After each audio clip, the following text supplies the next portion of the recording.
अब ध्यान से सुनो भाई और बहनों, परमात्मा कैसे कैसे हमारी परीक्षा लेते हैं और भगत ने क्यों सावधानी से सत्संग सुनना चाहिए और कैसे अपने गुरुदेव भगवान के संकेतों को समझना चाहिए। दादू जी के साथ में जो भी घटना घटित हुई उसके विषय में गुरुदेव हमें आदरणीय गरीबदास जी के सदग्रंथ साहिब से वाणियां बोलकर सुना रहे हैं कि गरीब दादू को सतगुरु मिले दही पान की पीक, बूढ़ा बाबा जिसे कहें वो नहीं दादू की सीख। अब इस सारी घटना का जिक्र करके गुरुदेव भगवान क्या कह रहे हैं कि आदरणीय नानक जी ने क्या बताया, जबकि नानक जी ने तो नहीं बताई ये बातें तो आदरणीय गरीबदास जी ने बताई और गुरुदेव वाणियां भी गरीबदास जी की बोल रहे हैं। और क्या कह रहे हैं, तो आदरणीय नानक जी ने क्या बताया, ध्यान से सुनिए। आदरणीय नानक जी ने क्या बताया और वाणी फिर गरीबदास जी की बोल रहे हैं। तो नानक जी ने बताया वो कौन था, बताता हूं। गरीब दादू ध्यान उलंगिया, 3 दिवस 3 रात, आगे से आगे मेले शब्द सने ही साथ। वाणी गरीबदास जी की और शुरू में कह रहे हैं कि तो नानक जी ने क्या बताया। अब भाई और बहनों, सतगुरु जिस समय सत्संग कर रहे होते हैं, सतगुरु कहाँ बोल रहे होते हैं, किस युग की कौन सी कथा सुना रहे होते हैं, आप और हमने इस प्रकार की बातों को सुनकर मन में तनिक भी संदेह पैदा नहीं करना चाहिए कि भाई बताया तो गरीबदास जी ने है, वाणी भी गरीबदास जी की बोल रहे हैं और कह रहे कि नानक जी ने क्या बताया। भाई और बहनों, ना जाने किस युग में, क्योंकि ये घटनाएं अनंत बार घटित हो चुकी हैं, अनंत बार। जिस प्रकार 10वीं क्लास का जो सिलेबस होता है वो हर साल सेम नहीं होता, हर 2-3 साल के बाद उसमें थोड़ा बहुत चेंजमेंट होता रहता है। उन कहानियों में, उन कथाओं में हर बार कुछ न कुछ नया ऐड होता रहता है, कुछ हटता रहता है। तो ये जो कथाएं गुरुदेव हमें बता रहे हैं ये हर युग में घटित होती हैं। ये परमात्मा ने 4 युगों की 4 डीवीडी बना रखी हैं। ये सब कुछ पहले से ये प्रायोजित है। सतयुग आते सतयुग वाली डीवीडी लगा दी जाती है, त्रेता आते त्रेता वाली डीवीडी लगाई दी जाती है, द्वापर आते द्वापर वाली डीवीडी, कलयुग आते कलयुग वाली डीवीडी। और डायरेक्टर कबीर भगवान सतगुरु रामपाल जी, तो डायरेक्टर के ऊपर है कि वो कौन से युग में, कौन सी फिल्म में किन किन को पात्र बनाएगा, क्या क्या नाम रखेगा। जैसे हम जिक्र करते हैं थोड़ा सा, जैसे बॉलीवुड की फिल्में बनती हैं। पहले एक फिल्म आई थी बॉर्डर फिल्म आई, आप और हम सब ने देखी होगी जिन्होंने उस समय नाम दीक्षा नहीं ली थी। अब 20 साल बाद में वो फिल्म दोबारा से बनाई डायरेक्टर ने, बॉर्डर 2। तो उस फिल्म में बहुत कुछ चेंजमेंट कर दिया गया। फिल्म वही है, नाम वही है, कहानी वही है, लेकिन उसमें कुछ लोगों को चेंज कर दिया गया। जो कैरेक्टर पहले थे, जो पात्र पहले थे, उनको हटा के कुछ नए हीरोज को, कुछ नए लोगों को शामिल कर लिया गया। अब कोई कहे भैया ये तो फिल्म तो बॉर्डर है और पहले वाली बॉर्डर फिल्म में तो वो हीरो था, इस वाली में ये हीरो आ गया। तो ये डायरेक्टर की अपनी मर्जी के ऊपर, अपनी मौज के ऊपर है। तो जो गुरुदेव भगवान कह रहे हैं ना कि तो नानक जी ने क्या बताया, तो किसी युग में भाई और बहनों जो गरीबदास नाम है, परमात्मा उस समय उस आत्मा का नानक नाम रख देते हैं, नानक। तो ये अनंत युगों में अनंत बार ये घटनाएं घटित हो चुकी हैं। ना जाने सतगुरु कौन से युग की कौन सी बात हमें बता रहे हैं। तो हमें यदि सतगुरु की पहचान हो गई है, दृढ़ विश्वास हो गया है, फिर सतगुरु हमें चाहे गाय को गधा कहकर संबोधित क्यों ना करे। यदि सतगुरु कथा कह रहा है गाय की और गाय को यदि गधा कहकर संबोधित कर रहा है तो हमने कोई शंका नहीं करनी चाहिए। फिर उसमें वो सतगुरु की मौज, सतगुरु की मर्जी। जो आत्मा उस गाय में है, ना जाने कितनी बार वो गधा भी बन चुकी है। जो आत्मा उस गधे में है, कितनी बार वो गाय बन चुकी है।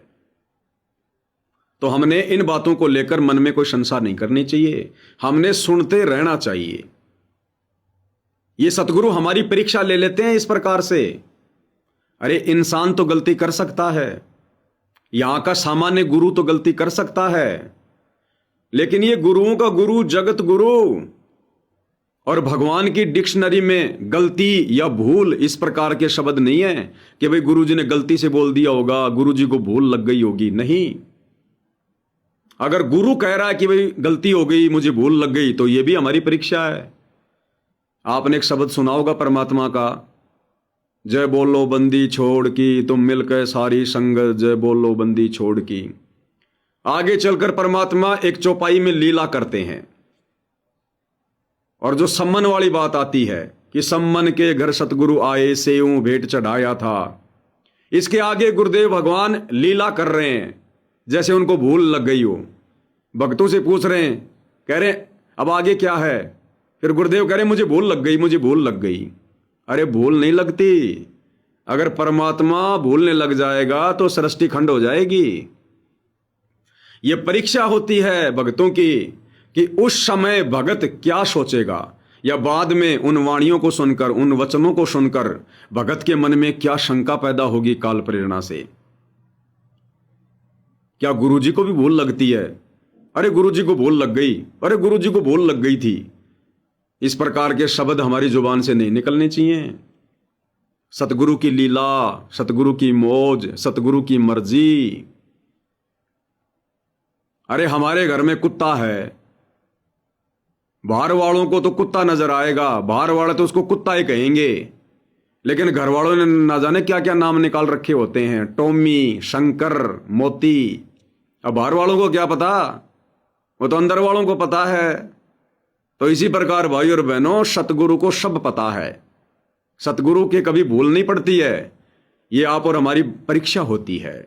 परमात्मा चेक करता है कि भगत को कितना ज्ञान है, अध्यात्म की समझ कितनी है, गुरु को क्या मान रहा है, अपने जैसा मानुष मान रहा है, एक भुलक्कड़ मान रहा है, या फिर परमात्मा मान रहा है।